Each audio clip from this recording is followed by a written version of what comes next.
Global 99.5 FM reminds our listeners that the views and opinions expressed on this show are those of the host and guests and not necessarily the opinions of the owners of Global Communications Network and the operators of this radio station. Today can be the turning point in your life by making a simple decision. Fundamental questions of navigation. Where am I? Where am I going? And how do I get there from here? I invite the leaders of our planet to ask themselves these three questions before they make any crucial decisions. But if you don't make decisions, you're going to stay right where you are. We are all map makers. We are in a time of transition. If we're going to change, we have to change the direction that we're going. Our planet needs leaders who know where they want to go. When we change the direction we're going, then we want to make sure we're going in the right direction. Leaders who can see the big picture. Because if we're not, we're going to either go backwards or we're going to stay where we are. Recognizing the psychological and the spiritual shifts and changes that need to be made, often from the inside to the outside. To be able to shape your future, you have to be willing and able to change your paradigm. Complex journeys require navigation. The path to the truth is one such journey. This is your GPS. Hairstyling services provided by J.D. Edwards Salon and Spa, Palmdale Shopping Plaza, Madera Street. Accessories provided by Chevette Williamson Jewelry. Standout jewelry for standout women.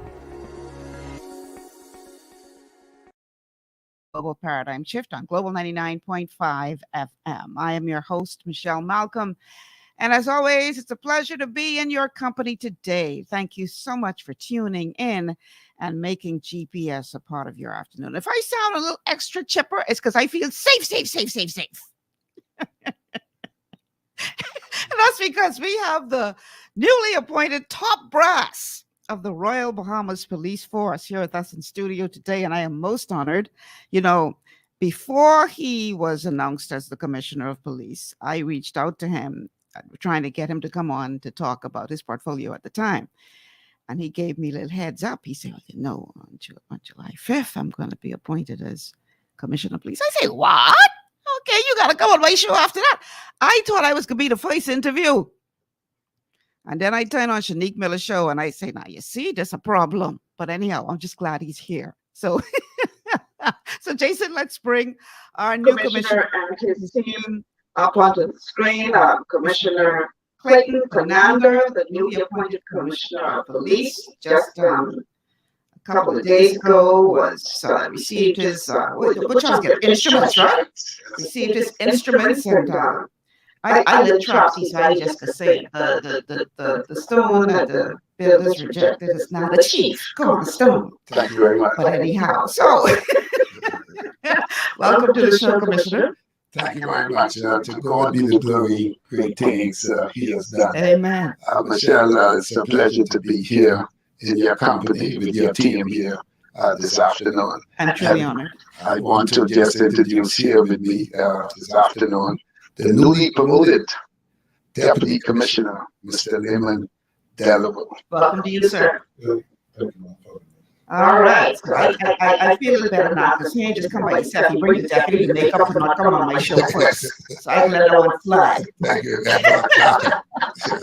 All right, gentlemen. So, you know, everybody wants to know the way forward because we all know that the crime situation, particularly here in Providence and to a lesser degree, Grand Bahama, the police have been plagued as of late with, I mean, doing one murder scene and you got a call, you got another one to go to. Last week we had 8 murders in the 1 week.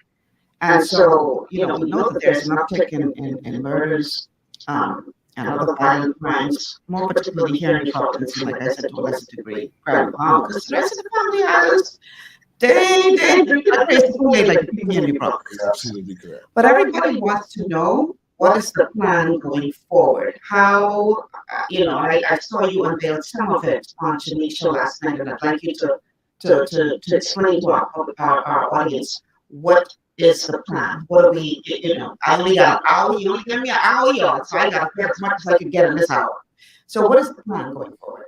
Yes, thank you very much. As the Bahamian public should be aware, Commissioner Rowan retired before he left.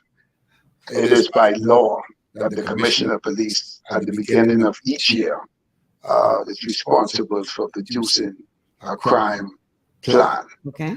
That was done by him. It was presented in Parliament and approved Okay. for 2022. Okay. So there's a plan that is out, but I've just took over from him, and this is the second half going into the year. Some of that initiative that he has presented, we are continuing that, but I'm adding my own to it. Right. We want to finish this year strong. We got off to a bad start with respect to the high rise in homicides, and you could see a trend now with respect to robberies. So far for the year, you have a total of 76 murders for the year. The armed robbery count thus far for the year is 326, and I'm not trying to scare the public with these figures. But the public needs to know, and then they need to know what are we going to do about it. And we are here this afternoon to explain and do just that as to what is our move to finish the year strong. I still believe that we could go under 100 between now and the end of the year. If you could recall, in 2018, just before myself and a number of other senior officers, including Mr. Delamo, went on leave, we had the murder count under 100, and that came about after 2 decades. You never saw the murder count came under 100, and we went above and beyond to make that happen. During 2018, and I feel and prayed about it that we could do it again. We have to be consistent in what we do. As a result of the uptick in the murders, we have identified and assembled a team and a unit which is called Cease Fire. This team was handpicked, trained, very professional officers who was pretty much aware of the criminals out there. And we know what is fueling all of these murders with respect to the various gangs. Yes, we do have gangs here in the Bahamas. We have identified a number of them. Our intelligence area is suggesting to us, and we have identified team leaders and associates of these individuals. And based on our statistics and that we put together and our intel, this is what is driving the operation team. It's an intelligence-led operation team with a view of dismantling the gangs. And you have to start from the head and comes down. So once you are able to chop the head off, then I feel that we will be in a better position to do just that. But consistency is the name of the game here now. And every hands have to be on deck. Every hands have to be on deck. From time to time, you will see me get suited up just to be out there with the men to motivate the officers who are out there day in, night out, trying to keep our country safe. Now, we heard the Minister of National Security come under some criticism because he made a statement that the public can expect to see more police involved shootings. And some people are saying, well, wait a minute, is that a plan? You didn't say those kinds of things. But you came behind that and said, if there is a police shooting, it has to be justified. Yes, sir, you are absolutely correct. We are trained officers. We are not going out there just shooting individuals for no reason. It has to be justified. As I indicated, we are trained officers, and firstly, we have to protect ourselves, and not only ourselves, but we have to protect members of the public. If you, from time to time, if you look at videos that went viral, and you see how these young men carrying on, they're taking the lives of other young men, moving around with high-powered rifle, handguns, have no regards. They have no regard for themselves. So what you think about me and you? And they're just shooting individuals down in the presence of others and right in the community and to get back into the vehicle. So the officers out there have to be very firm, professional as they execute their duty. And again, only them could say when their lives are in danger or somebody else's lives that they are trying to protect. Right. Okay. So while we're trying to get the deputy commissioner's camera up, let's just go to the general shot because you can see him on that camera there. You don't have to adjust it, Jason. We can see him fine. All right. So let's get you in on this conversation. Congratulations to you as well, sir. Thank you very much. And what are you? I know that you two are going to be working very closely with the leadership of the force to try to bring this vexing problem under control. What are some of the things that you anticipate doing along with your leader to try to address this problem? Well, thank you again for having me. And firstly, let me say something about the commissioner, Mr. Fernander. I've known Commissioner Fernander for all of my career. He's always been a crime fighter. And I can say to the Bahamian people that he knows how to fight crime. My duties as the deputy commissioner is to sit in, more importantly, to assist the commissioner wherever possible. Right. I've been a former prosecutor. Okay. So for many years. And so I know how to deal with cases. And one of the focus we want to do is once we arrest and charge persons, we want to ensure that those persons are convicted before the courts. What we have seen in many cases is persons are going before the courts and they are acquitted, not because we do not have the evidence, but simply because witnesses feel uncomfortable or unsafe to come in court. And so what we want to do is we want to ensure those witnesses of their safety and security, and we want to see every single case through. And so the other thing is that I'm also responsible for discipline and bringing the force together. So my duty is to assist the commissioner wherever possible in bringing people and police officers together. The commissioner has been a public servant and a people's person for all his career. And so have I. And so together, we believe we can beat this crime or reduce it to a minimum. Let me be the first to confess, we will not completely eliminate crime, as crime has been a part of the world for man's existence. But the commissioner is committed, along with his executive team, who he has a wonderful team, to ensure that we reduce this to a level that the Bahamian people are very, very proud of. I also want to make a public appeal to the young men, in particular in this country, who continue to involve themselves in criminal activities. I'm saying to you, young man on the street, young women, young men, resist the temptation of crime, because this executive team, headed by Clayton Fernander, will not only arrest you, but we will place you before the courts and you will see through a successful conviction. Okay. Speaking of discipline,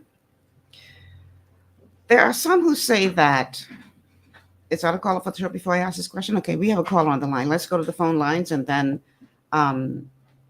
Jason, I just realized they're not wearing headphones, so you have to turn up the audio so that they can hear the question. So caller, welcome to GPS. Good day and God bless you, Miss. How are you doing today? Good, how are you? Pretty good. And God bless and good afternoon to the newly appointed commissioner and deputy commissioner. Thank you very much, sir. You're welcome. My first comment, Mr. Commissioner, is as the preamble of our country's constitution states that we are people, I can't quote it exactly, but long and short of it, people who will abide by Christian values and the rule of law. The one thing I would like to encourage you also in the police force is always please to remember Romans chapter 13 and the first 6 verses. I can't quote that one either, but it basically God gives the law officers of the land who are his ministers of justice. He gives you, the police force, through the authority of the government, the authority to execute justice, or rather punishment against evildoers, and to execute rewards for those who do good. And I think many times you in the police force don't appreciate or are encouraged over the fact that you are there to carry out God's mandate for law and order. So I just wanted to encourage you all from that point of view, that not only are you ministers of the state, or agents of the state, I should say, but you are ministers of God to carry out law and order based on the the directives that he's put forth for government. Yes. Now, that being said, I'd like to pose this proposition, and I'd like to get the opinion of you if you can. One of the things I think we can do in this country in regards to fighting crime is to establish what I would consider a boot camp type of a thing, a national service boot camp, wherein all Bahamians between the ages of 16 and 25 would be required by law and or voluntarily for those who want it, mandatory for those who need it, to go off for 2 years to the United States, to England, or whatever, to learn discipline through a military style or a army style or whatever structure that can bring discipline to wayward and runaway young people, particularly those who are already caught up in crime. Instill discipline in them so that that could be a means by which the country can help to reduce, if not eliminate, crime. And I heard the deputy commissioner noted that we will never get rid of crime, but I'm sure you all will do all you all can to minimize crime as much as possible. So I'll hang up, and I'd like to hear what you all think about that idea of the country establishing a national service boot camp wherein Bahamians, male and female, between the ages of 16 and 25, would be trained into being disciplined, law-abiding citizens of the country. Thank you, Michelle, and I'll hang up. All right, thanks for calling. Yeah, thank you very much for that initiative, and I totally agree with you. And if you recall, many years ago, the former Prime Minister, the Honorable Sir Lyndon Pinlin, I believe that was one of his vision in trying to steer the young people in the right direction. It never came to head. But I believe it's a good way forward. But you should be aware that I've just identified a program where we, in recent time, we had a number of young men and women who have failed the exams, the entrance exams to the Royal Bahamas Police Force and even some of the other law enforcement agencies. What I have instructed the officer in charge of the Urban Renewal Program to identify those individuals, bring them together. We don't want to lose them in this fight with crime. We don't want these individuals to lure them into this fight with crime. So what they have done so far, we have identified just over 100 young men who have failed the examinations. And it's not a camp, but it's a learning area so that they are able to get tutored from teachers from the Ministry of Education and also the different law enforcement agencies, the police force, the defense force, and also the prison, so that they will have a second chance to take the entrance exams. And doing that same program, they are some of the things we want to instill in them, the discipline and to be able to resolve any conflicts. And that program is going well. You have over 100 and some that is registered. And every Tuesday between the hours of 6 p.m. and 9 p.m., the classes is at Marjorie Institution for Learning on DeVoe Street. And you have a lot of citizens from the various communities who are also assisted in that. So I believe it's a start. It's a start, and we could only build on it. Okay, we have another caller on the line. Caller, welcome to GPS. Good afternoon, Michelle. Hi. And good afternoon to your guests. And congratulations, sir, Commissioner, Assistant Commissioner. You have a lot of hope and faith, and you are doing a wonderful job. Now, I have two questions. The first one is in relation with your plans. I saw the job last night, and it's mind-boggling with the amount of the colors of the murders and the robberies and everything. So you have a huge task ahead of you. But my first question is in reference to your officers, sir. In reference to assistance, what is the word, psychological or some counseling service available for your officers, because sometimes they come across some heinous scenes and they have to relive these things and whatever, even with gun Yes. Violence or whatever. So do you have assistance for officers? That's my first counseling for officers. That's my first question. My second question is, a part of your plan going to deal with school policing, having officers in the schools, in the vicinity of the schools, to protect our students and our teachers? I'll hang up and I'll listen, and good luck to both of you, okay? Thank you so much. Yes, thank you very much. Yes, we have a system in place with respect to officers involved in police shootings or any challenges that they may have. We have a force chaplain who is on site at all times.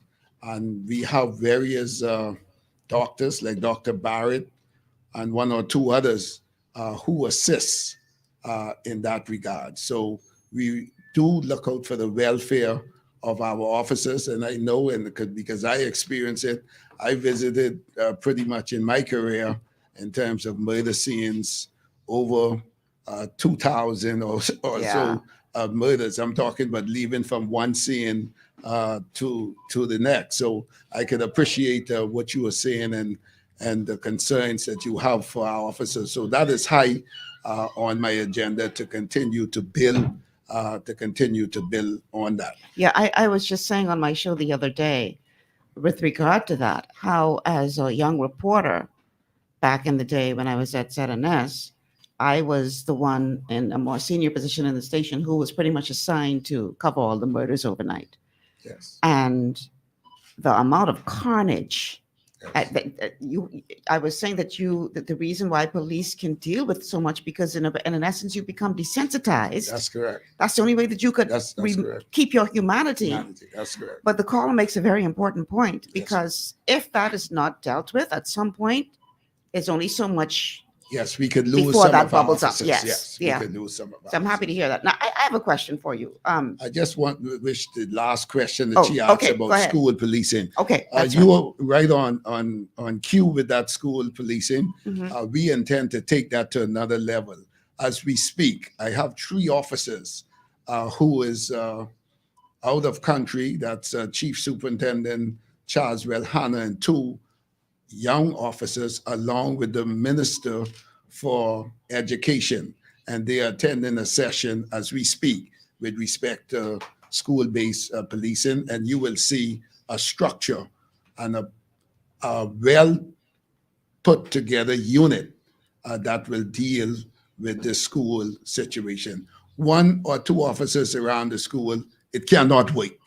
You're looking at over 1,000 students in 1 year, then one officer.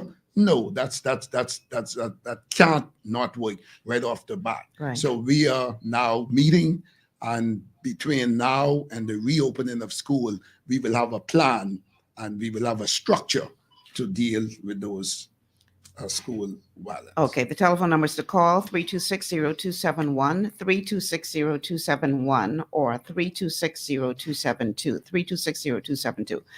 I have a question as it relates to discipline. So I guess, Deputy Commissioner, you might be the one to address this. I'm trying to see if that's a caller for the show, because here's the thing. I've heard the criticism, for want of a better word, that if somebody has a complaint about a police officer doing something that they should not have done, the challenge that many people in the public have is that the police are responsible for investigating themselves. So, like in the United States, for instance, you have an independent body that is responsible for investigating any matters as it relates to impropriety within the police force. Are we at the point where we need to start looking at that? I'm happy you asked that question. Police officers in the Bahamas have been investigating police officers for as long as the police force has been in existence. We have absolutely no difficulty with investigating and charging police officers. Let me say to the public, there are several processes which an investigation goes through.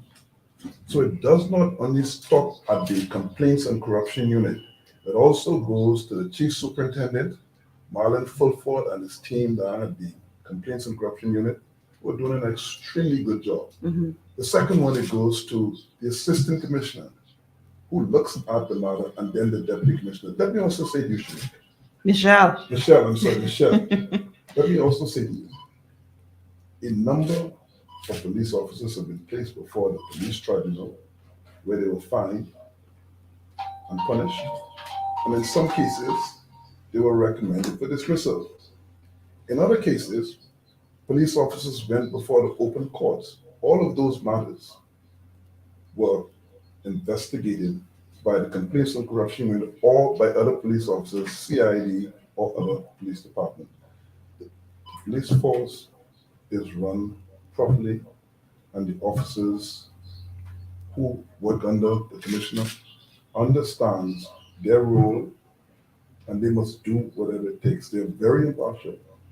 We have no difficulties with investigating police officers. I want to say to the public, we can, and we have, and we will continue to investigate, and where police officers are found wanting, they will be dealt with. And then there are many cases where complaints are unfounded, where members of the public told lies against police officers after the investigation was conducted. And in many cases, some of them went before the courts.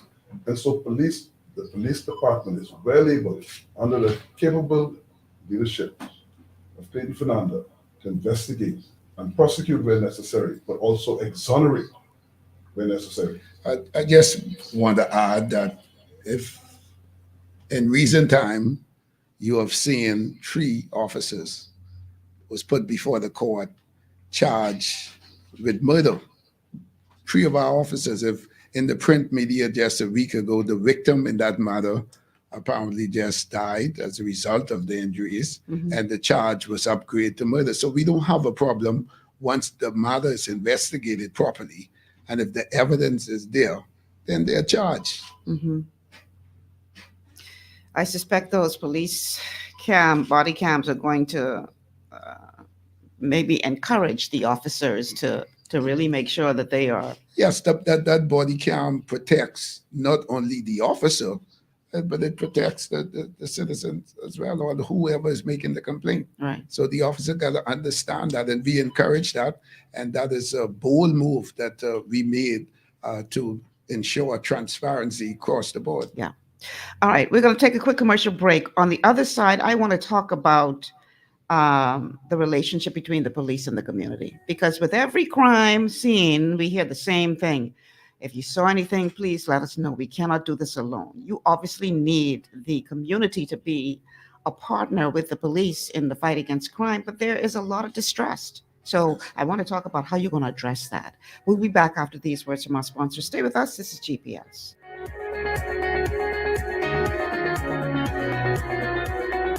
Understanding your microbiome, also known as your gut ecosystem, can change everything you thought you knew about nutrition, digestion, immunity, and metabolism.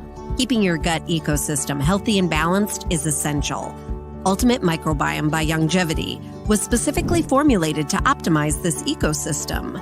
It provides the advanced support your gut needs through prebiotic, probiotic, and postbiotic supplementation.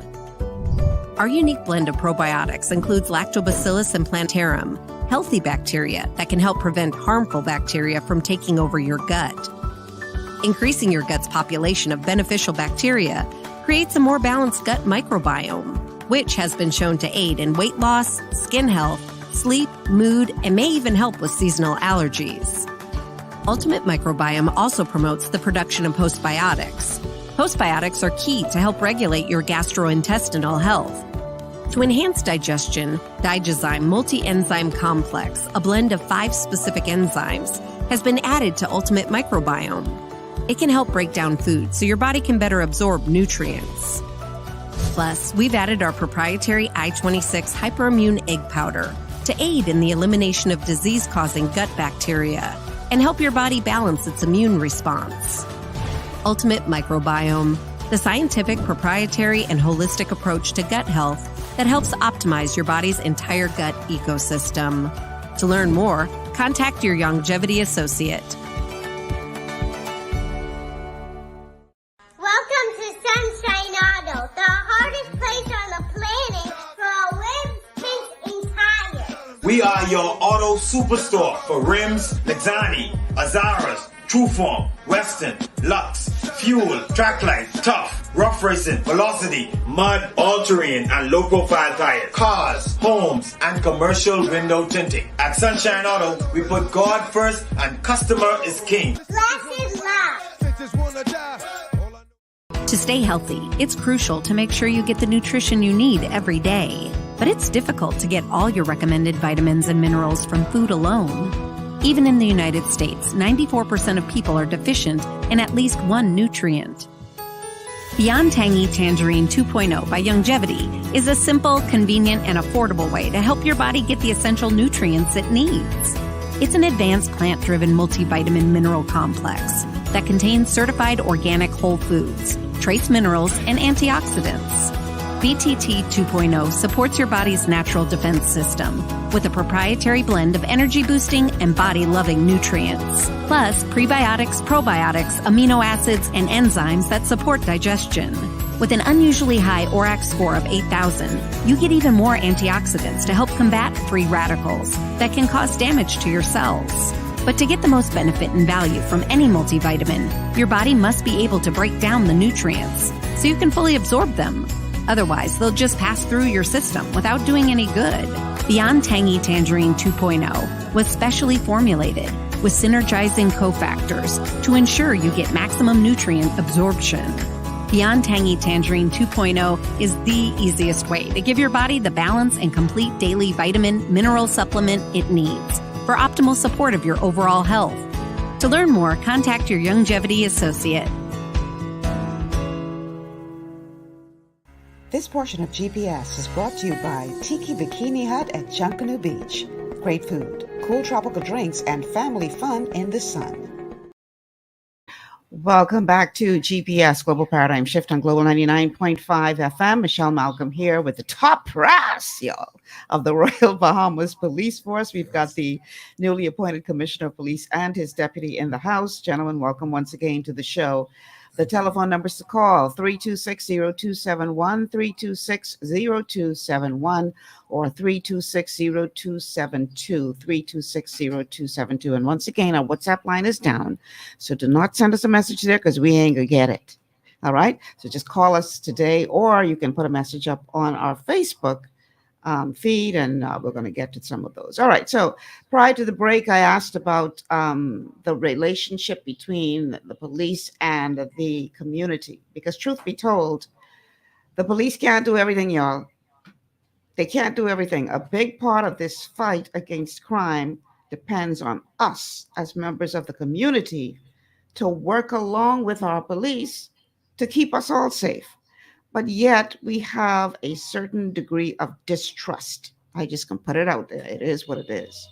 And so what programs are you planning to implement that will sort of endear the people back to the police, to the point where, listen, when I was growing up, there wasn't this level of distrust and all that kind of stuff. You had respect for the police.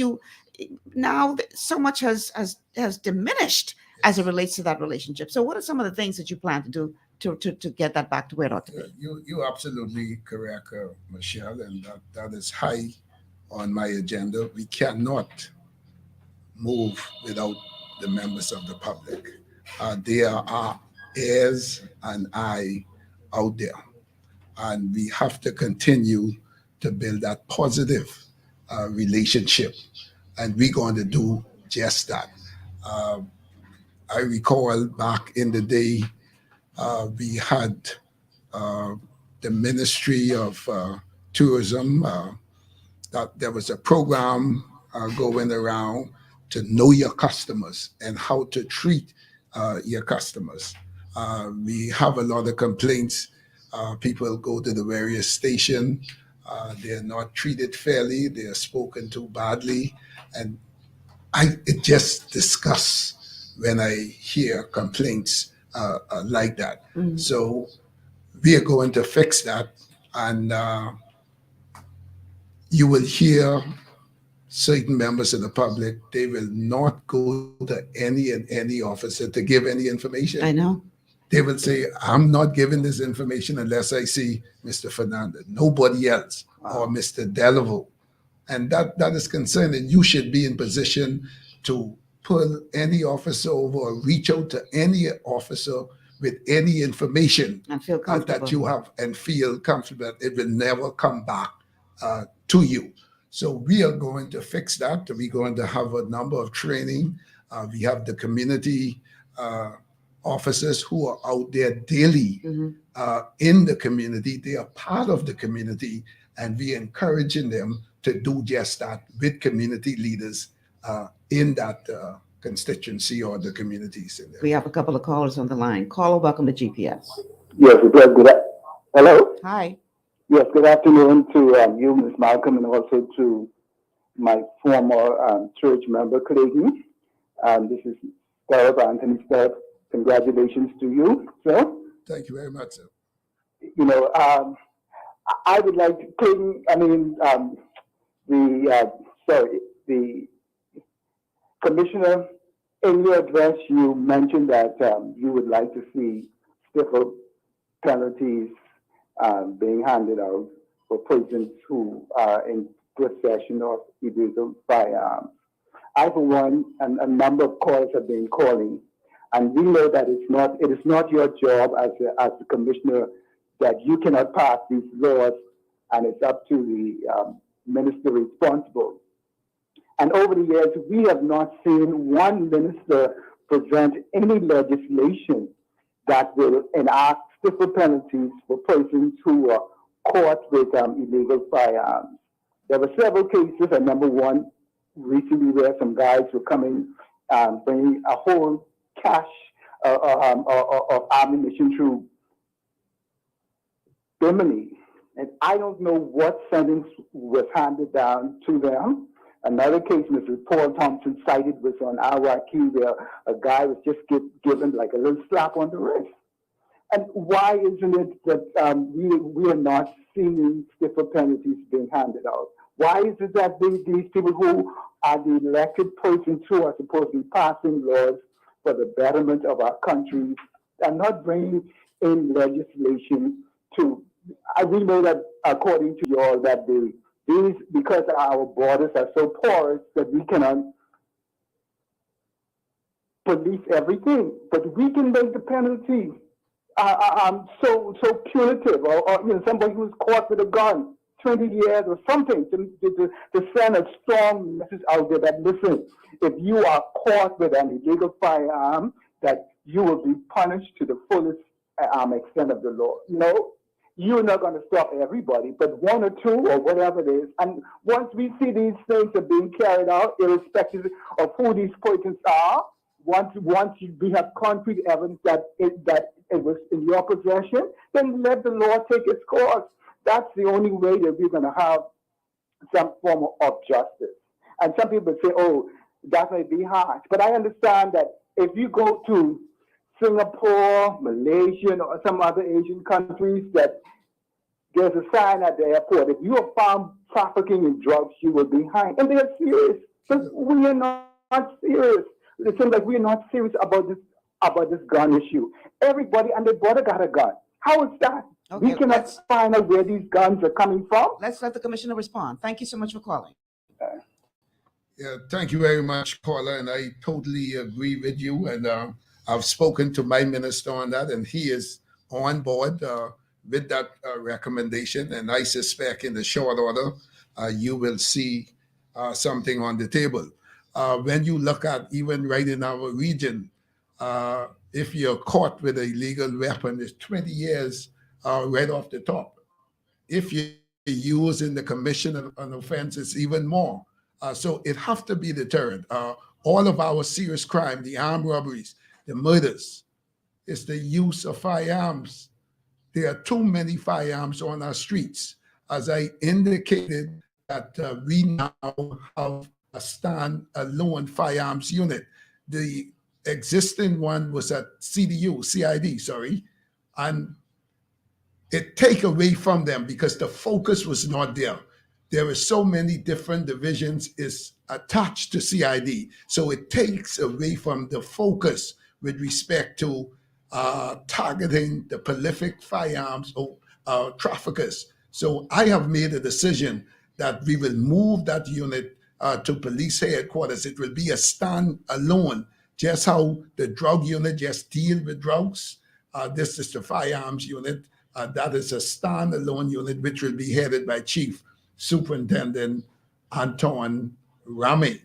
And with the extension of that, I have identified a task force unit, which include all of the law enforcement agencies, including the Courier office. We know, and based on our intel, there's a lot of firearms and ammunition coming through that.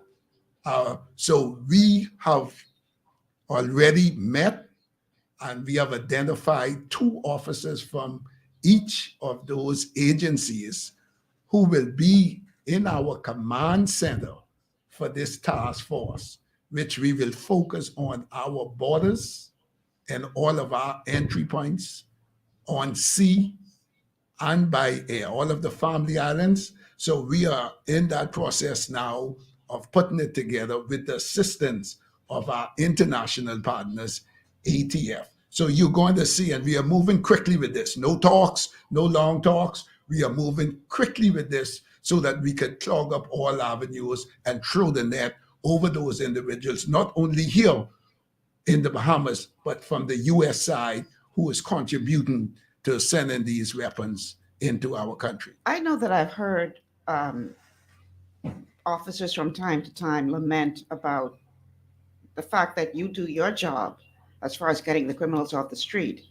But because of many issues in the judicial system, particularly as it relates to the long backlog of cases, it's almost like a revolving door. You do your job, you get them off the street, you take them before the courts, they out on bail, commit more crimes again. So I know that in your position, you have to be very careful not to, because you have no control over what happens in the courts. But we even see the Minister of National Security now, Wayne Monroe, saying to the courts, "Listen, man, y'all gotta step it up." Are you able to give a view on that?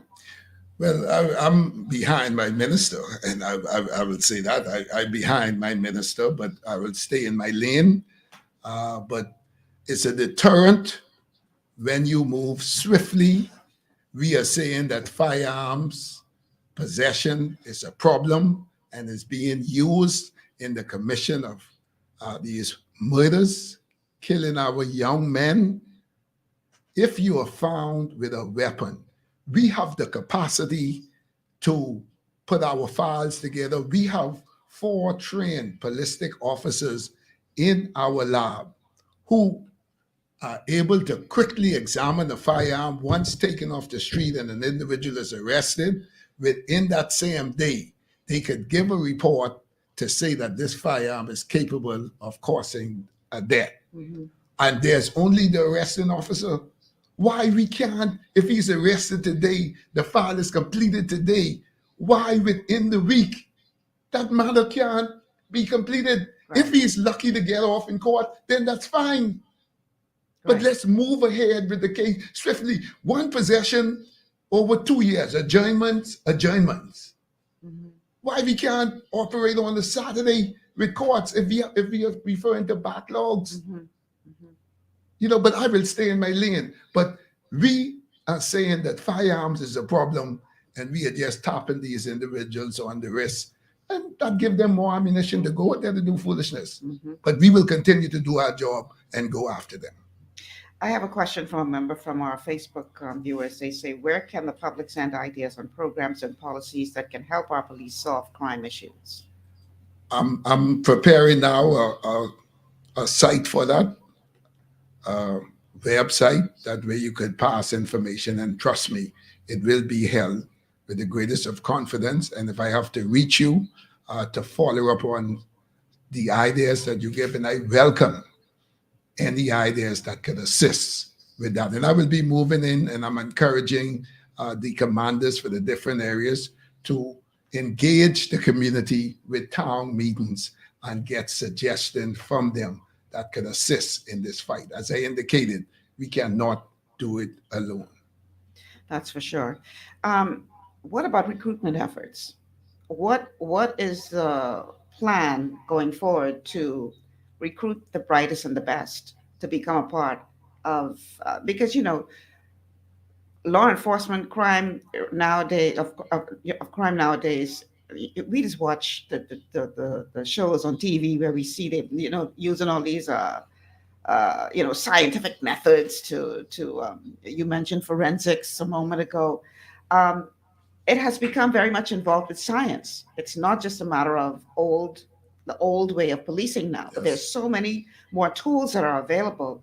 Are we up to par as it relates to that? And what are we doing to try to advance the Bahamas Police Force as it relates to all of these, you know, methods that can be incorporated? But the technology, I think we are leading the region when we talk about technology.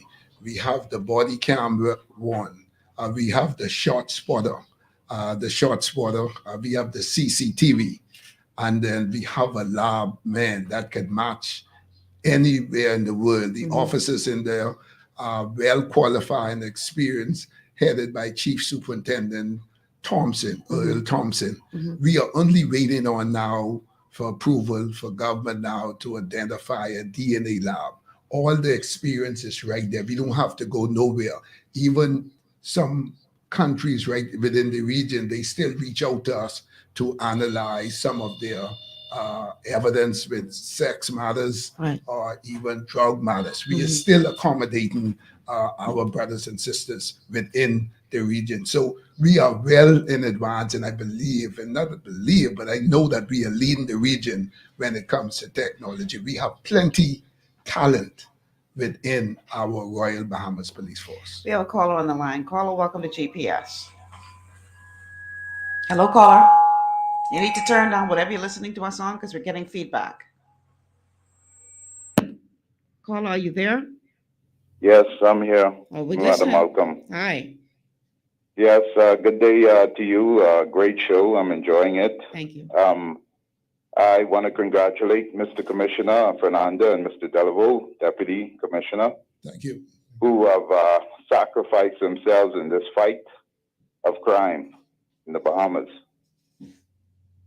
But I just wanted to say, you know, Fernander, Mr. Commissioner, he's a very stand-up man, and I know he's even been at death's door a few times, so he knows what it is. You know, and I'm really happy for him in this new position. You know, it's not a job that I would want, but I really would encourage him and Mr. Delaveau, being deputy commissioner, if anything should happen to, God forbid, Mr. Fernander, Commissioner Fernander. But, you know, I just want to say a few points and then I'll hang up. I won't be too long. But I want to ask Mr. Commissioner Fernander, but we talk about the fight in the Bahamas for crime, but it seems to be a mountain. And, you know, we're trying to get up this mountain, but even for 3 months now, the reservists, I think the reservists in a lot of the positions in the police force have not been paid. And they are scrounging to make ends meet. And me being away from the country, you know, mainly because of security, for me to be in the Bahamas, you know, but you have officers who can't make their bills. And if I have an officer who's not paid, this would open the door more for him to take bribes or to do things that are, you know, unneeded or to corrupt his position. That's one point. The reservists have not been paid, you know. And I know personally because they call me and tell me that, you know, and I have to give handouts for Bahamian officers who are not being paid. And the second thing I want to say, a lot with this whole, it seems that the corruption, it just, let's say, okay, the Hay Street boys that were killed last year, I think one of them I knew personally, but I don't want to bring too much of the case. I think they spent like 25 rounds per person in the car, 3 young men with children, and the young men were killed. 25 rounds, it said the gun was in the car, they found no gun. The Jerome Avenue massacre, who was responsible? The men just got out of jail and they were assassinated. And this is the most important question I want to pose to Mr. Commissioner. He said he has to stay in his lane. The same as Dr. Minizu would say, I have to read from the script. Now, I know Mr. Commissioner, I know him a bit, and I can say he's a stand-up man. But I would say to Mr. Commissioner, if the Prime Minister, let's say, for example, called you and said, this person was caught with a gun, drugs, or whatever the situation may be, and the Prime Minister were to call you and to say, let it go and let them go, what would he do? I understand he's working for the, I don't know, for the government, for the politicians or for the people. But to me, my question is, what would happen? Okay, let's let him answer. What would be the scenario? Okay, thank you for I'll calling. let that go. Okay, I'll listen. Thanks for calling. So without hesitation, that individual is locked up and he is charged. He's before the court. I will have to lose my job for that. But I'm not going to pull back. An individual found with a weapon, and it's likely that it was used in a commission offense, whether or not in that possession, he's locked up and he's charged. I wouldn't entertain that at all. You will know if it happened. You will know, the world will know that it happened. But I will not put myself in that position. I might as well don't be in this position if I going to take instructions from any and anybody like that. You know, we heard from the outgoing Commissioner of Police about the amount of pressure that was put on him by the former administration when it came to the matter involving y'all. You know, he said they were putting a lot of pressure on him, and he eventually got to the point where he said, man, put it in writing. If you put it in writing, I'll have to follow your instructions. But the police force is supposed to be autonomous from any political interference. Now, I know I say supposed to because we've been hearing this for decades. But why wait until now to highlight that to the members of the public? Well, I guess he figured he grind out so they can't do him nothing. Right, but why wait now? In essence, he could have shamed him and come out there and say it. Exactly. Well, why now? The Minister of National Security said you ain't gonna have that problem, so we can see. And I hope if you do have that problem, you do exactly what you suggested. Exactly. I will be right here on your show, letting the world know. We all heard it. You heard it. So if they try to, get involved and put them where they're supposed to be, then I do hope you have the kahunas to stand up and say Exactly. no. I'm here to serve the Bahamian people and fairness across the board. Right, right. So you really only given me 1 hour because it's 2:58. If you And only, with respect to the reserve was paid last week. okay, I signed off on that myself. fantastic, So they were paid. good stuff. All right. So since you only given me 1 hour, we only have 2 minutes left in this hour. So I want you to, both you and the deputy, to give us any final thoughts that you'd like the public to know as you begin your journey of trying to keep us all safe. Yes, thank you very much for this time. And I would like to say to the Bahamian people that your commissioner and your Royal Bahamas Police Force, we are here for you. We want you to continue to support us. What you will see from me is effective communication, straight talk, plain speaking. My doors is always open. You won't see a change in Clayton Fernander. Everybody knows me. That, as Delavo said, that I'm a people's person, and I will continue to maintain that to build positive relationship. And we want the Bahamian people to please support your Royal Bahamas Police Force for safer communities. And I love you all. Mr. Deputy Commissioner, do you have any ongoing thoughts? Or you're just going to leave it at that? No, I would like to say the Bahamas had an opportunity, you, the Bahamian public, had an opportunity to listen to Clayton Leroy Fernander, the Commissioner of Police, the new Commissioner of Police. Ladies and gentlemen, Bahamians far and wide, I can tell you what Clayton Fernander said today is exactly what he exhibits, what he lives every day. He has a passion for ensuring that crime is reduced to a minimum level, if not eradicated. I also want to take this opportunity is to say to the hardworking police officers all across this Bahamas, we will support you once you are right. We will support you. We will go to the ends once you are right. So we're asking you to serve the Bahamian people with dignity and with pride. The Bahamian people are the ones who pays our salaries. And so we want you to look at this job as a job of service. Thank you again, Mark, for this. Michelle, just before you, just for the Bahamian people to know, this traffic management, it is a problem, and we intend to address that. We know the various corridors within New Providence where we have that traffic backup, not only early mornings, but late evenings after 5. Right. We intend to address that. You will see some movements between now and early next week in the various corridors. And I want to say that the joggers, every morning you see on Montague, you see at the foot of the bridge, you see in the southern area, you see on the eastern road, that fear of crime with respect to the females who are moving. You're going to see officers up and about with lights flashing to assist you as you wake out during early mornings to remove that fear of crime. I want to ensure that you are safe, especially the females who are out early morning jogging and keep looking back, wondering if anyone will jump out of the bush at them.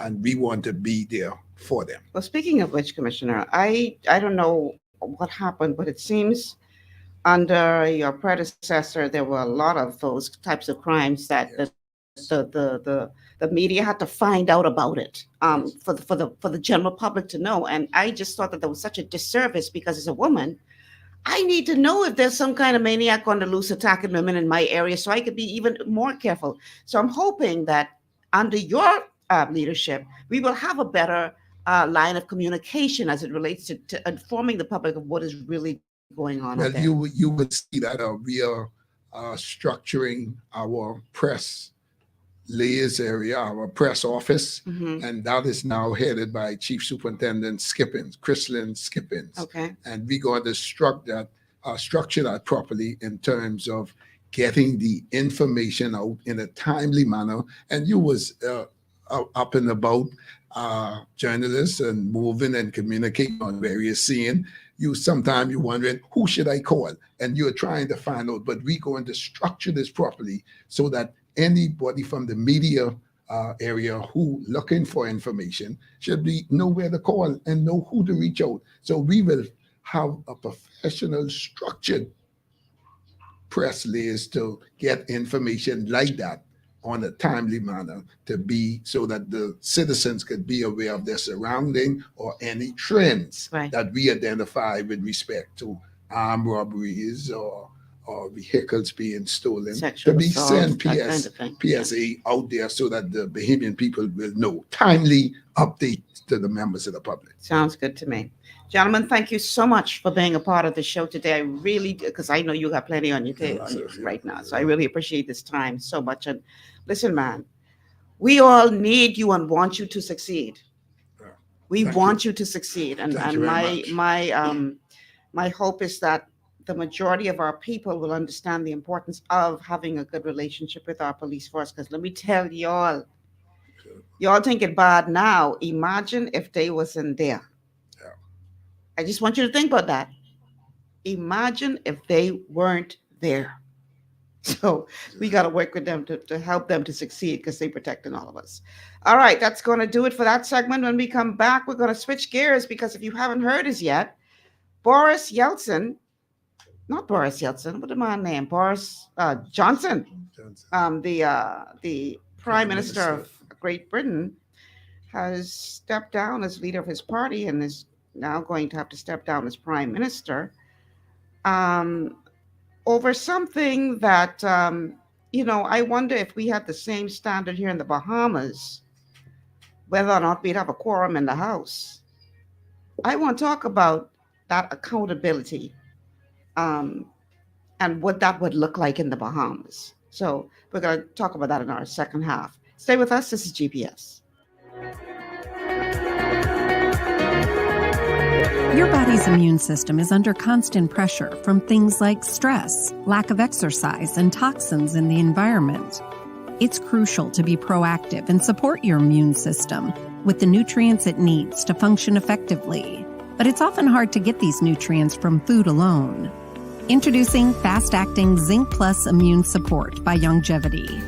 Unlike zinc-only supplements, Zinc Plus Immune Support builds on the proven power of zinc and adds complementary nutrients to give your immune system extra support. Vitamin D helps balance the effects of zinc, while our proprietary blend of natural fruit and root extracts provides the extra help your immune system needs to work against daily stressors. And we've included Longevity's exclusive plant-derived minerals to give your body the minerals it needs, but can't get from food alone. And because Zinc Plus Immune Support is delivered in a great-tasting, sugar-free, berry-flavored lozenge, it encourages quicker absorption of all these nutrients into your body.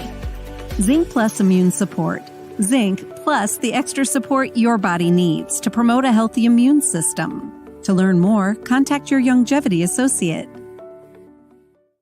Welcome to Sunshine Auto, the hardest place on the planet for rims, tints, and tires. We are your auto superstore for rims, Lexani, Azaras, Trueform, Western, Lux, Fuel, Tracklight, Tough, Rough Racing, Velocity, Mud, All-Terrain, and low-profile tires. Cars, homes, and commercial window tinting. At Sunshine Auto, we put God first and customer is king. Last is love. It's gotten harder and harder to get your daily requirement of vital nutrients from food alone. Without additional vitamin and nutrient support, your health and well-being can suffer drastically. That's why Z-Radical was specifically formulated. It combines a blend of antioxidant-rich vitamins, minerals, and botanicals with the protective powers of fucoidan to help fill the gaps from lack of nutrients in your foods. The core of Z-Radical is fucoidan, a naturally occurring polysaccharide that helps stimulate immune reaction, protecting you against inflammation and oxidative stress. We harvest this powerful mineral-rich nutrient from brown seaweed, harvested only from the world's most pristine ocean waters to ensure the purest quality. It's then extracted using cold process technology to ensure maximum levels of bioavailability. Then we add essential vitamins that help to protect your cardiovascular and nervous systems and are crucial for optimal immune and neurological function. Z-Radical also includes a proprietary blend of delicious antioxidant-rich fruits and berries. This great-tasting combination helps your body combat free radical imbalances that can contribute to a variety of degenerative conditions like arthritis and heart disease. Z-Radical. Experience the power of fucoidan with antioxidant-rich berries, 8 essential vitamins, and more to provide you with potent health benefits. To learn more, contact your Longevity associate.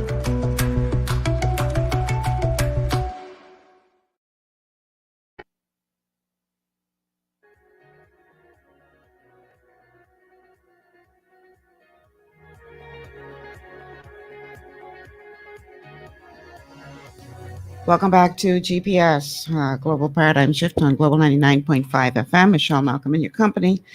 And I want to say again, thank you to the Commissioner and Deputy Commissioner of Police for stopping by today. I really do appreciate it. And hopefully we answered some of the questions that you may have wanted asked. So the telephone numbers to call 3260271, 3260271, and 3260272, 3260272.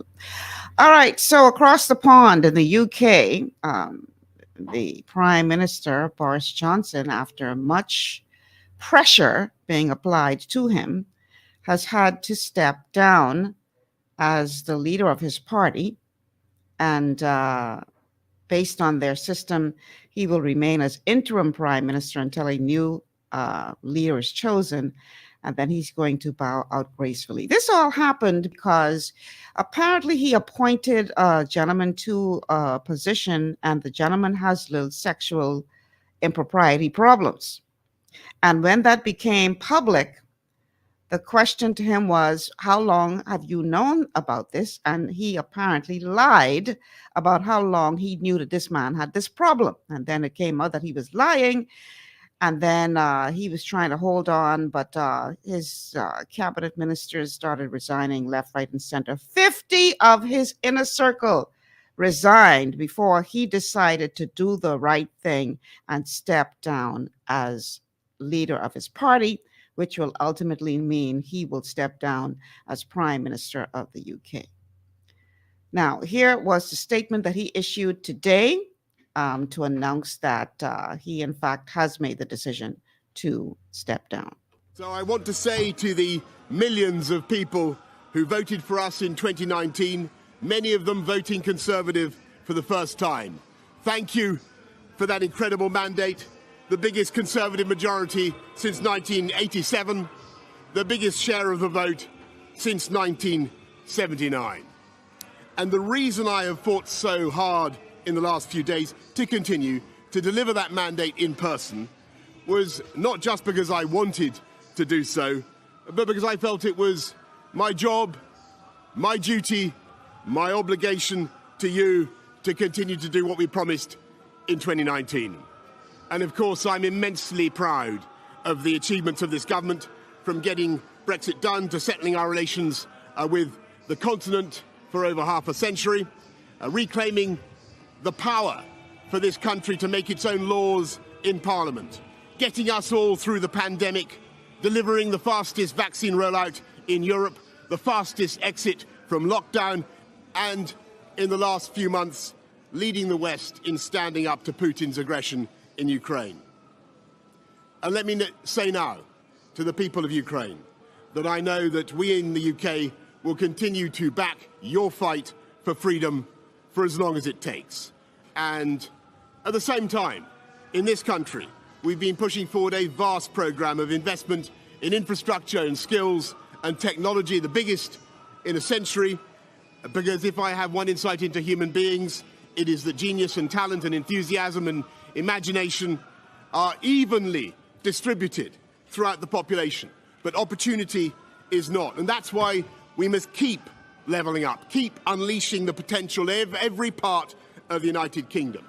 And if we can do that in this country, we will be the most prosperous in Europe.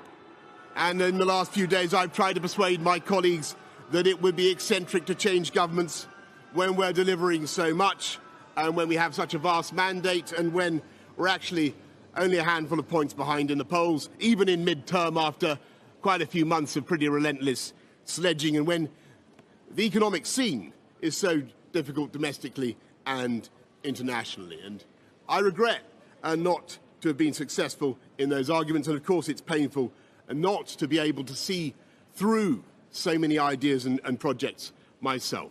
But as we've seen at Westminster, the herd instinct is powerful, and when the herd moves, it moves. And my friends, in politics, no one is remotely indispensable. And our brilliant and Darwinian system will produce another leader equally committed to taking this country forward through tough times, not just helping families to get through it, but changing and improving the way we do things, cutting burdens on businesses and families, and yes, cutting taxes, because that is the way to generate the growth and the income we need to pay for great public services. And to that new leader, I say, whoever he or she may be, I say I will give you as much support as I can. And to you, the British public,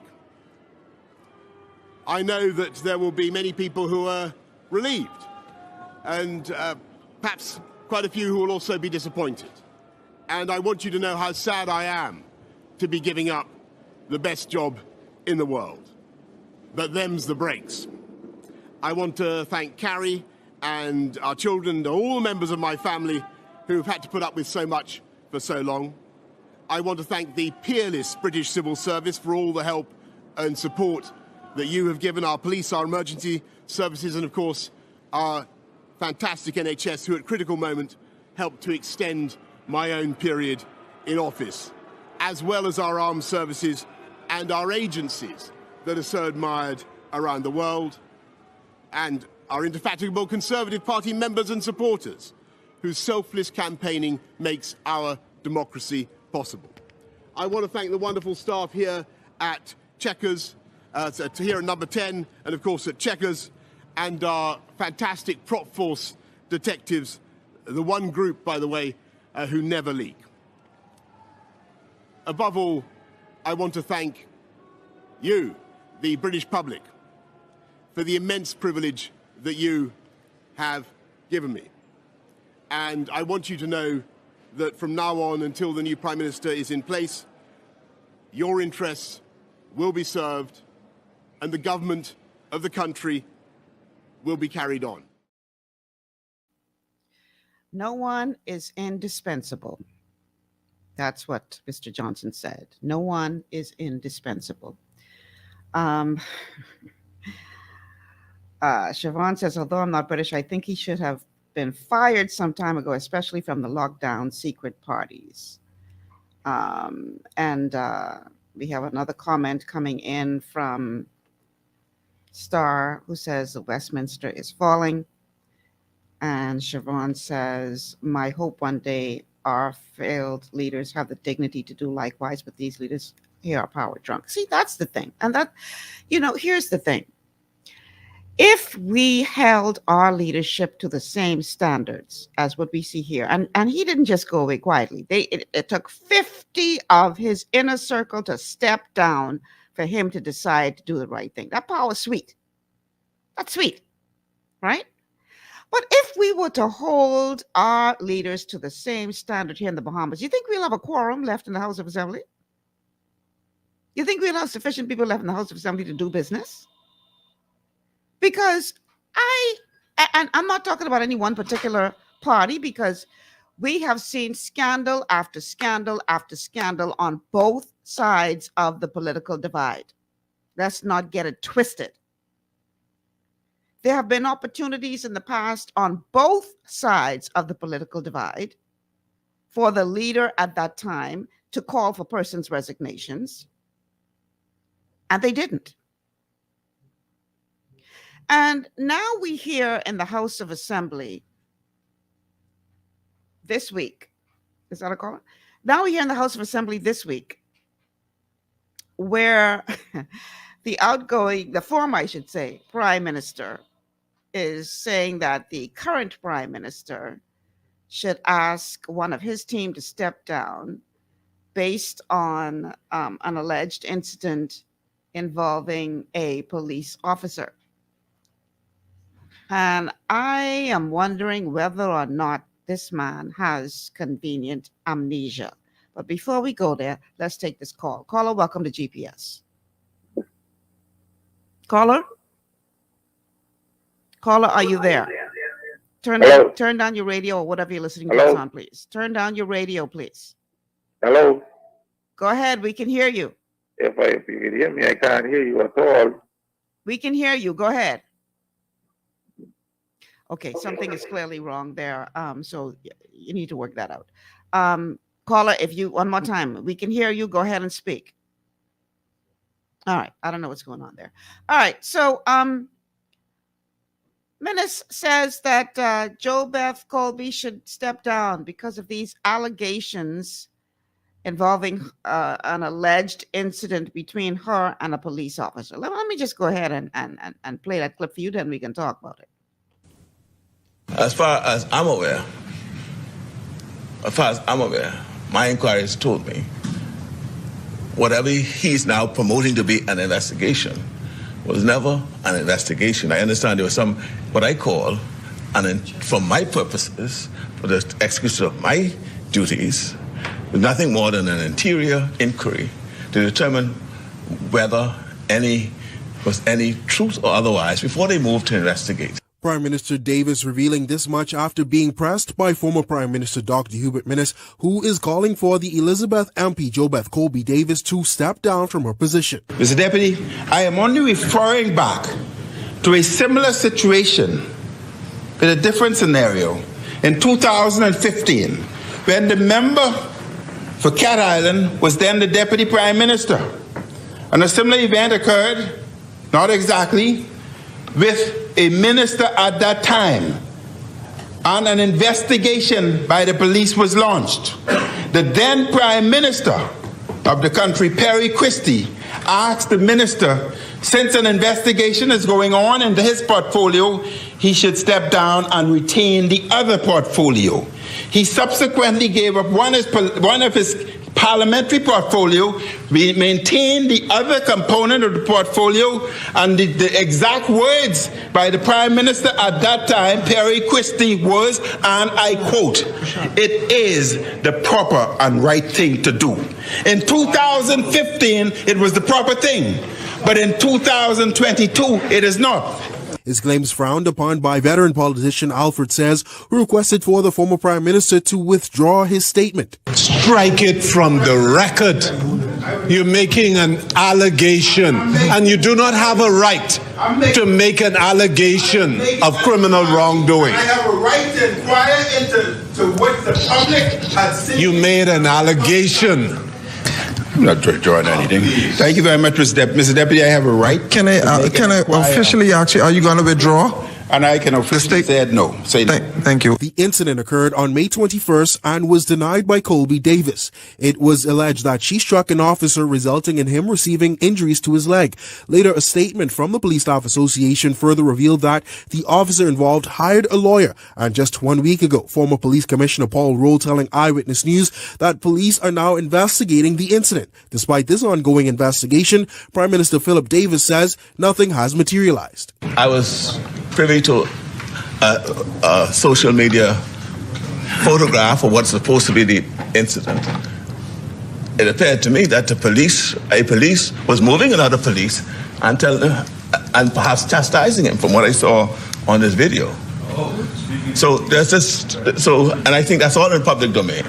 So that's why I say it was more of an interior inquiry, not an investigation. And we wait to hear if there's anything. I would have thought something would have happened by now. The fact that nothing has happened tells you that nothing happened. And in the end, I've spoken with the minister, and I'm satisfied of her explanation to me and to others. Okay, so since Minister is reflecting back about what is the proper thing to do, y'all recall one Chief Magistrate, Joanne Ferguson Pratt, who criticized 2 cabinet ministers for their involvement in former PLP Senator Frank Smith's criminal matter? Y'all recall that? Or is it just me? The chief magistrate had opportunity to criticize not one but two ministers of government for the role that they allegedly played in a criminal matter.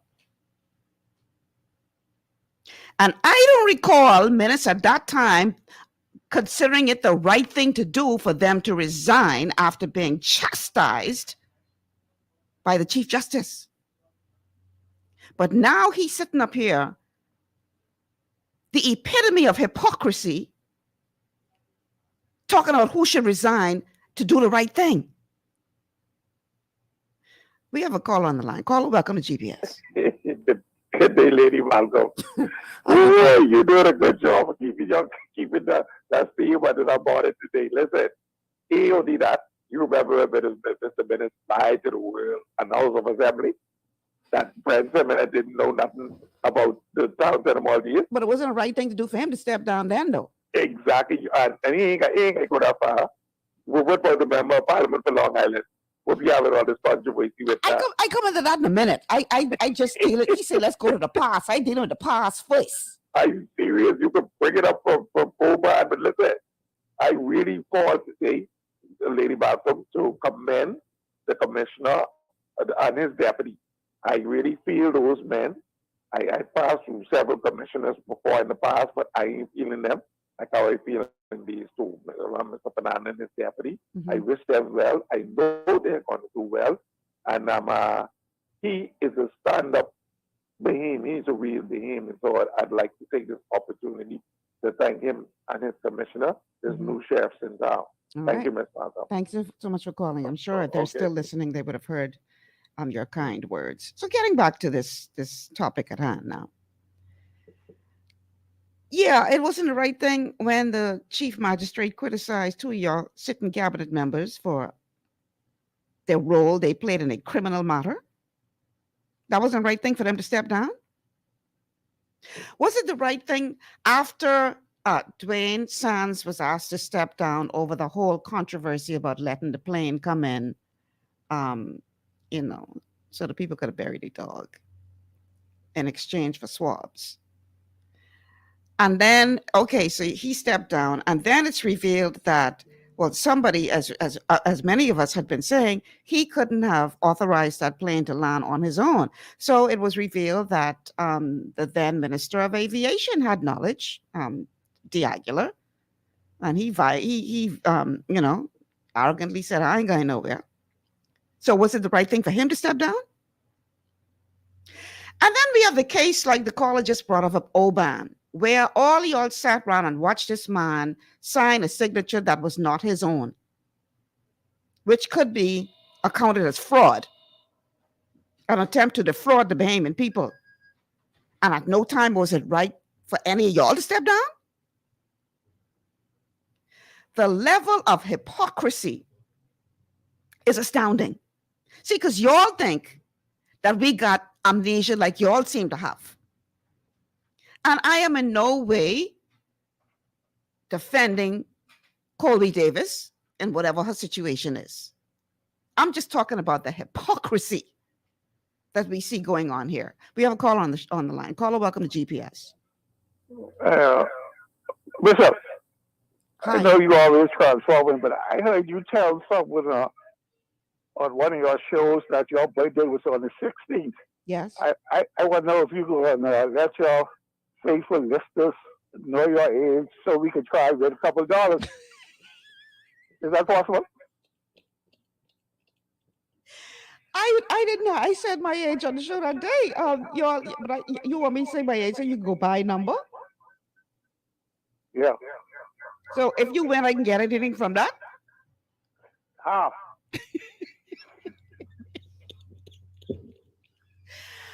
Boy, y'all, it's something else. Just for the record, I am going to be 59 years old on July 16th. Thank you. All right. And I hope when you win, you know where to find me. Because I don't buy numbers. I know. I don't like to lose. I get vexed if I lose dollar. I start thinking about I can't juice what I gotta buy with that dollar. So I get vexed. I can't take losing. Yeah, but that dollar could bring you 700. Yeah, but I'm going to take that chance. I work hard for that dollar. Okay, thanks for telling me. Telling us. Yeah, so let's get back to the matter at hand. This is hypocrisy at its highest. And like I say, if we use the standard of measure that was used in the UK to force Boris Johnson to do the right thing, would we have a quorum left in the House of Assembly? Would we have a quorum? Because our standard seems so low. This is a low bar. You have a sitting member of parliament with 56 counts. And he said he ain't going nowhere. I just see what time it is. Let's take this quick break, then we can talk about that. Yeah, let's take this break. We'll be back after this. Stay with us.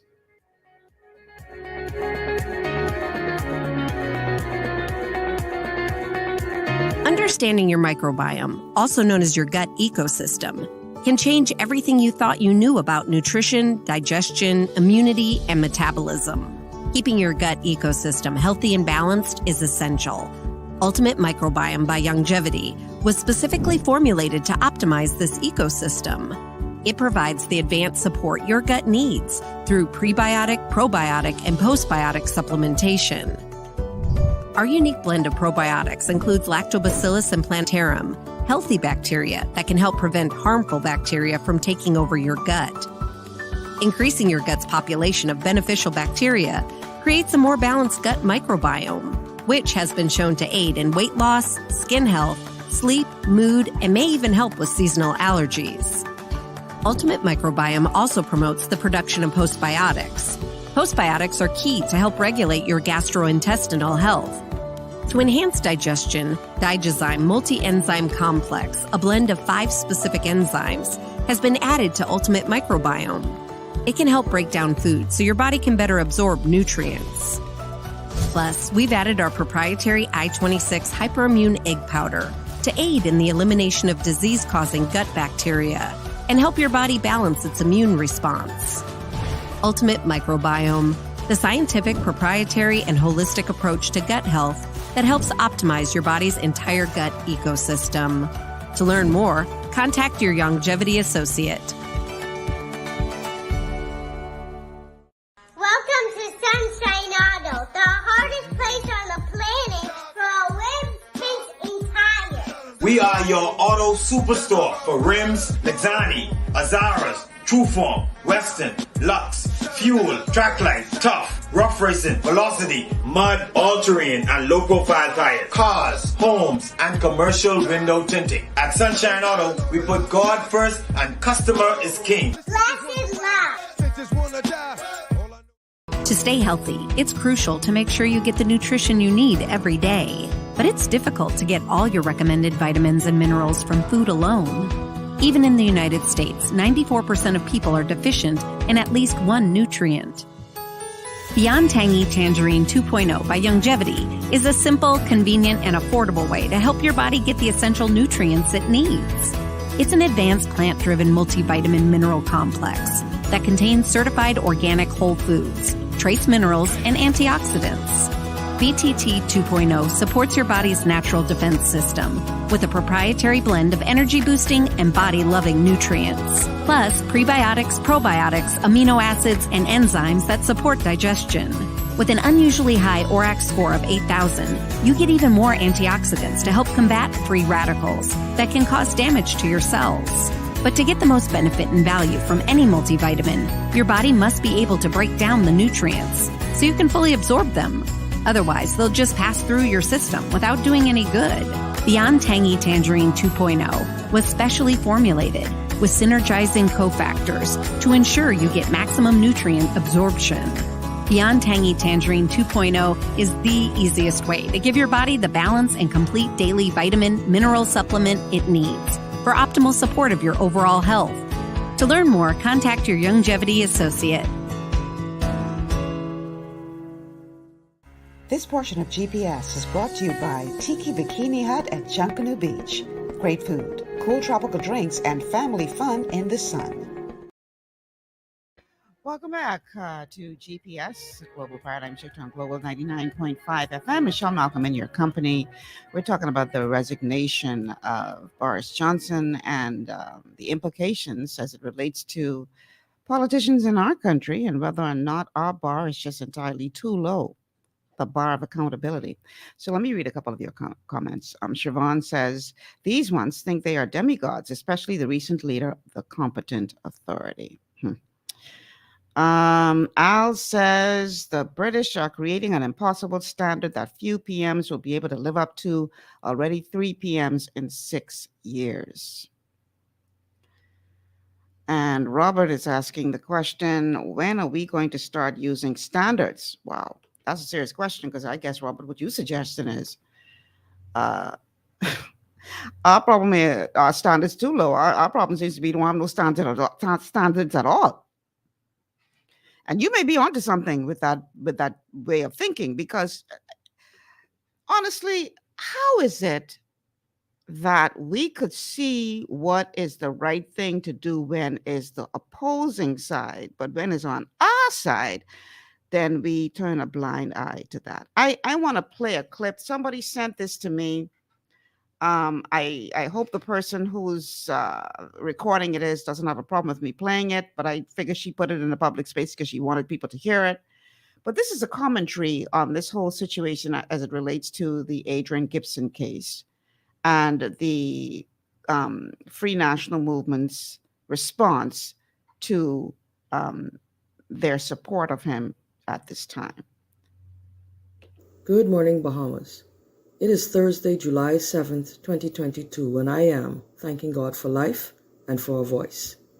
The disingenuous nature and rank hypocrisy of Michael Pintard persisted unabated in the Honorable House yesterday when he uttered these words. What they perceive that we're comfortable.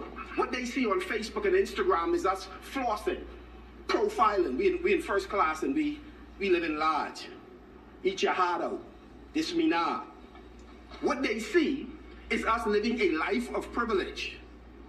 Us, myself included, walking sometimes, that's why I try to wait on them lines unless I'm late. They see us living a life of privilege, but them, they're in different circumstances. In this clip, Mr. Pintard unashamedly yet accurately characterized himself as a role model, and again, accurately and unashamedly admitted to the Parliament and the entire Bahamas that the society is watching politicians and what they do, which I essentially interpreted to mean that leadership must lead by example.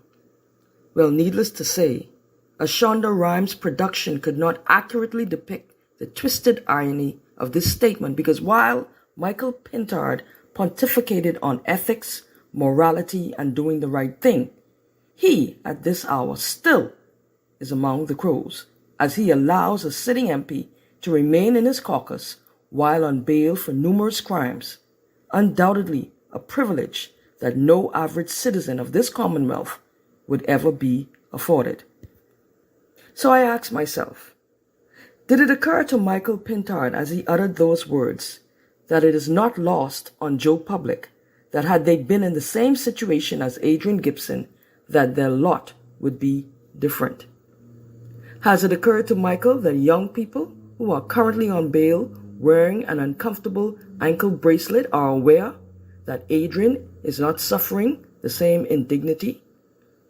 Is Michael Pintard aware that his verbose contribution in the House of Assembly concerning crime and how to combat it is vacuous against the backdrop of the Adrian Gibson scandal, and most certainly reveals his true nature as a man who cannot be trusted? So here's my advice to Michael Pintard. The Bahamian people are wary of politicians who say one thing and do the complete opposite, as you are doing now. You use the example of towing lines instead of jumping lines as you go about your daily business in public, so as not to send a wrong message that politicians are privileged. But Michael, how about drawing the line when it comes to Adrian Gibson and not allowing one more day to pass without condemning his actions as wrong and separating him from you and your party. Because after all, one of the first lessons in discipline and leadership that Bahamian people teach their children is to not keep bad company. This is Nicola Hudson, over and out. Now, in all fairness, we understand that a person is innocent until proven guilty. But when a person is sitting in a particular seat, even if they are innocent and being accused of such serious crimes as Mr. Gibson is accused of, the right thing to do, which both Mr. Pintard and Mr. Minnis have been talking about as of late, the right thing to do would be to go and clear your name away from frontline politics, because right now you ain't nothing more than a distraction. Because people are looking at you there saying exactly what that woman just said. So, not to say that you are guilty, but go clear your name. That's the right thing to do, I would think. But it amazes me how Minnis and Pintard and others could see what is the right thing to do when it don't come to them and theirs. But when it comes to them and theirs, all buck up goes. The hypocrisy has got to stop. Honestly, y'all really take us for fools. I mean, anyway, I could go on for a whole 2-hour show about all of the things that took place under this last administration that warranted people stepping down and doing the right thing. But yet, apart from the situation with Dwayne Sands, and if you ask me, that was more personal than anything else, because there was no secret that Dwayne Sands and Minnis weren't exactly best buddies. You would ask somebody like a McAlpine, according to him, to step down, resign, do the right thing, because he happened to disagree with a policy that you brought forward, a policy that he thought would be bad for struggling Bahamians. So you thought that that was egregious enough a crime for him to be required to step down. And in fact, he, Reese Chipman, Travis Robinson, Vaughn Miller were castigated, outcasts, because they decided to say, no, I don't agree with this. That was egregious enough, in your view, Mr. Minnis, for them to step down.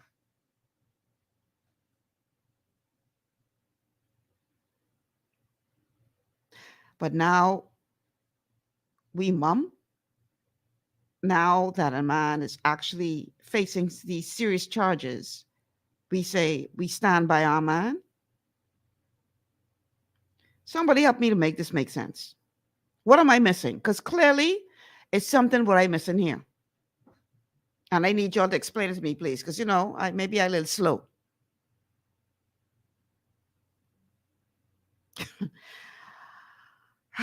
Boy. Numbers to call, 3260271, 3260271, 3260271, or 3260272, 3260272. Those are the numbers to call. We got to do better, y'all. We have to have higher standards than we allow our politicians to get away with. We have to have, I don't know, I wonder if there's a way to measure the level of low standards and see how far on the totem pole we would be. I dare say we would be among the worst. We have a call on the line. Caller, welcome to GPS. Hi, good afternoon, Ms. Malcolm. Hi. First time caller, very nice show. Thank you. Do you remember when it first came in, the first 2 months, right? The Haman wasn't allowed to solo their house, right? Do you remember the first 2 months he gave the white guy in Palmdale area the full, complete solar his business? The full, complete what? Solar. The guy, the white guy who owned the business in Palmdale. I believe, I don't want to call the name, but he gave him the okay to solo this full entire business. Okay. Solar. Okay. But no Bahamian could do that. Mm. And this minister who's saying, well, hey, Mr. Prime Minister, you wouldn't do it for your people, but when it comes to that pretty color, that's another thing. Mm-hmm. But that's all I got to say. All right. Thank you so much for calling. It's clear you got one set of rules for the masses and another set of rules for the chosen.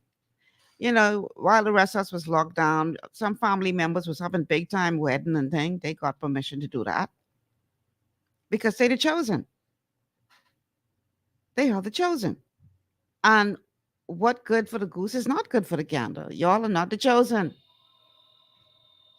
And maybe the quicker we realize that, then maybe we wouldn't be so offended when the obvious is sitting before us. Because it's obvious these people have no respect for us. None. So, you know, maybe we just need to know our place. You're not the chosen ones. Now, for the chosen ones, they get special privileges. They get to do what the rest of the masses don't get to do because they are the chosen ones. Well, Mr. Johnson himself said that no one is indispensable. And I get back to the position that I have held that we need to stop putting these people on a pedestal so high that they believe that once they get in there, they don't have to account to us. They could do whatever they want to do. They're above the law. And only have to give an account every 5 years when they're looking for vote to go back and do more again. I blame us. I blame them. I blame us for accepting the garbage from them. That's what I honestly, I believe that. Somebody fooled you once, shame on you. They fooled you twice. Somebody fooled you the first time, shame on them. They fooled you twice, shame on you. And I honestly think we like getting swing because we keep allowing these people to treat us with such disdain. And we're supposed to just swallow it and act like we don't really see what's going on. We have a caller on the line. Caller, welcome to GPS. Good day again. I'm Eddie Malcolm. Since we on the topic of accountability and all of that, and who can remember, who can't remember, during the, and I want you to have my watch my words now, during the pandemic, the entirety of the pandemic, there was a business establishment out in the south, you know, with that was being in Kiango, that was allowed to remain open during the entirety of the Albany. Yes, ma'am. I'm glad you have them watch my word. Albany was remain open now. I have 2 kids that work there in college. They was witness when the police officers, the Bahamian police officers, on 1 or 2 occasions tried to shut that place down. And one of the shareholders, I won't call their name, called the person or persons who was in charge of the country doing that ordeal to shut down, while me and you was in the house and couldn't come outside to get one coconut or go to the pump. He said in the front of one of my kids, listen, why aren't your police officers standing down? Because I paid, I paid allegedly somebody $500,000 for my business to remain open. Wow. Now, you know, put that, call that same man who making all kind of noise and ask him if he know anything about that. Talk a minute, okay? Thanks for taking my call. Thank you for calling. Wow, allegedly. I say it again, allegedly, because we have no proof of that to be true. But I do recall that they were allowed to be open. And I do recall that Jim in particular, that's how I remember, because I remember having Jim owners on my show in another place complaining that they were being forced to remain closed, but yet Albany was open to its guests, Albany's gym. And I was like, man, that can't be right. And they were like, no, it's right. It's open. And then all of a sudden, they who had been trying to get an audience with the prime minister to talk about what they could do to safely reopen and were being ignored, all of a sudden, after they appeared on that show, they call me up and say, boy, Michelle, all of a sudden we start getting calls. They will talk now. But all along, Albany's gym was operational. These people take us for fools, y'all. Because for that man to get up in the House of Assembly yesterday, carrying on the way he carried on, with all of the matters that happened under his watch that required somebody to step down, including him. And he can't seem to remember none of that. His memory is all of a sudden compromised. Convenient amnesia. But you're going to come with all of this disdain and passion about the right thing to do. Well, when you learned that? Because you didn't know the right thing to do before September 16th? When you learned that?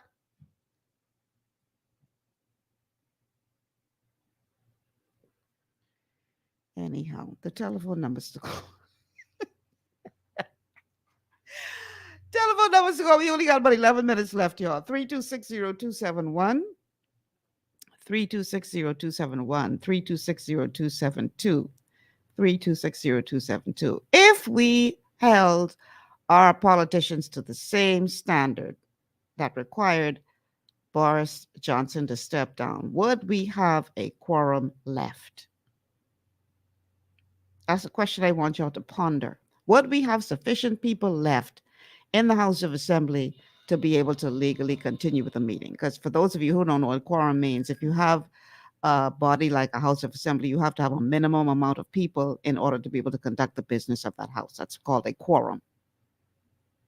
Okay? So if we held them to the same standard, would we have a quorum left? That's how serious this is. That's how low our bar is. And quite frankly, I honestly believe that many others have us for laughing stock. That we got a man sit up in the House of Assembly with 56 counts. And all is well and good. Let's go to the phone lines. Caller, welcome to GPS. Hi, how are you? Excellent. How are you? I'm also good. Happy Thursday. First time call as well. Really appreciate your show. Thank you. And I'm wondering, my question is in regards to writing it out and making it plain. And I know that's something that we say where the pen is mightier than the sword. And when you're able to put it down in writing in the law, then that's when it becomes concrete. I don't think we should leave something of this matter up to our leaders to say, oh, well, I investigated this and what you told me, I'm satisfied. So you don't move. Or I'm not satisfied by what you said. I want you to go. I don't think it should be that. Should not there be something written in place, whether Westminster is failing or whether or we're considering some type of change in our governmental system? Shouldn't there be something written that's passed by our Parliament, passed by Senate, signed by our Governor General that says, in the case of this level of corruption or criminality comes in play for any of our governmental leaders, this is what is to occur. Caller, you hear what you say just now? Passed by the House of Assembly and passed by the Senate. That's why it ain't gonna never happen, because they gotta pass it. Well, we gotta hold them accountable. That's now, instead of us holding them accountable for each instance where it comes about, we need to hold them accountable that this becomes written law. I hear you. Yeah, that's my 2 cents. Thank you for calling. We have another caller on the line. Caller, welcome to GPS. Yes, good evening. How you doing? Excellent. How are you? Good show, first time caller. Thank you. Well, I'm a deportee. I grew up in the States. Now I'm here. Okay. So I grew up with the American kind of life. So I came here from 2007. I was here for Doreen. And when I was going to early renewal in the ghetto, they was getting away pudding, a trailer full of pudding. What we was gonna do with pudding, or not me? What I was gonna do with pudding? A trailer, 45 trailer, and people's on the line. Oh, it was hurricane. Yeah. What? Nobody's talking about it. What we was going to do with pudding, Mom? A trailer full of pudding, and we on the line. Listen, for people, for geriatric people. What we was going to do with that? We need a commission of inquiry just for Dorian. A 40-foot trailer of pudding, and we was on the line for it. Because you know what I mean? If the truth comes out about what went down in Dorian, listen. But why they doing this like this? Why they saying people don't want to work and they why no job? Why they got to police them picking on little things and all kind of big things going around? They wasting the money all over. Mm-hmm. That's it's so much dangerous thing again. Why they don't sell all the beef in Freeport to Nassau? Because there ain't nothing going on over here for them to be over here. Why they don't sell them to Nassau where they can control things? Because nothing can control over here. All we doing is starving over here. Wow. Wow. Thank you for calling, caller. I'm the dolphin bite. That's my 10 cents. Thank you so much for calling. I appreciate you calling the show. Yes. Thank you. People, let me tell y'all something. If y'all were to find out what truly went down in Dorian,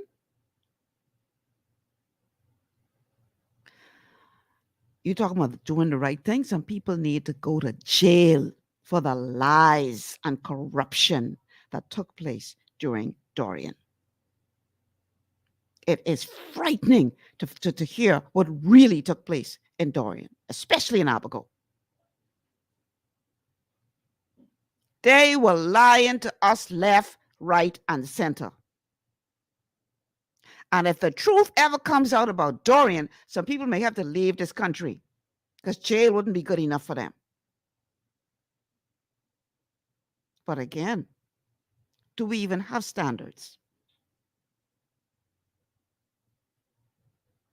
Good question. It ain't at a standard too low. It's do we even have standards?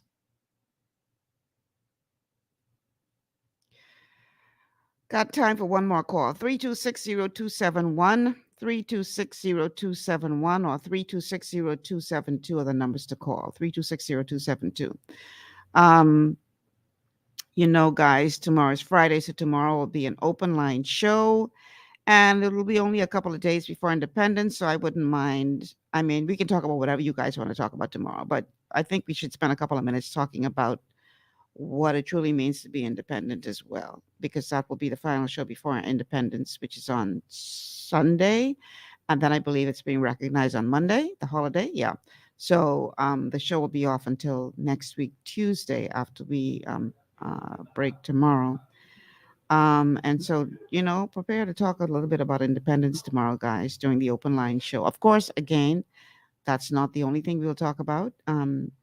Obviously, I'm going to open the lines to anyone who wants to talk about anything, really, because that's the whole purpose of the open line show. But I would like to spend a moment or two talking about independence and what that means, and whether or not we are on the right track. I remember being a little girl out on Fort Charlotte with my family when the Union Jack was lowered and the Bahamas flag was raised for the first time. I remember my mother and my aunt weeping.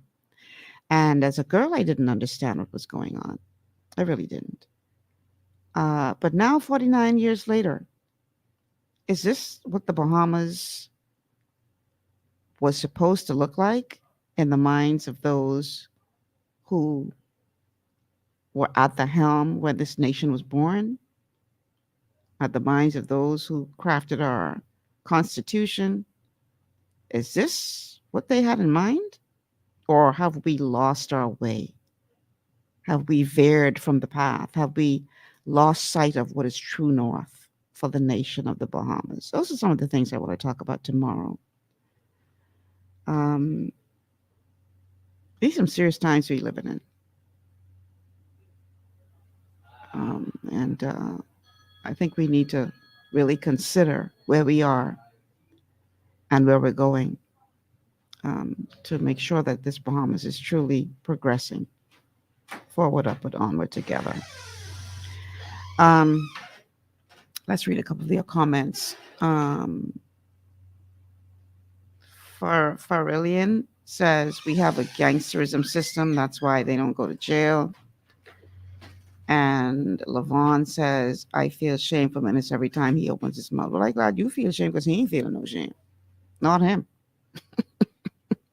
Shameless much? He ain't feeling no pain. And he ain't feeling no shame. But we gotta require more, y'all. We need to require more of these people who put themselves up for leadership. We have to require more. It cannot be business as usual if we expect this country to advance. Let's talk about it tomorrow.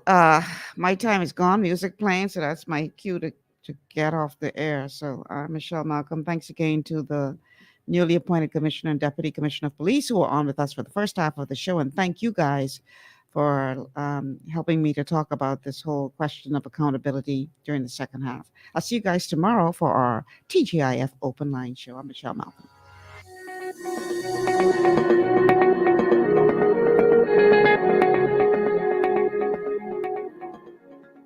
Global 99.5 FM reminds our listeners that the views and opinions expressed on this show are those of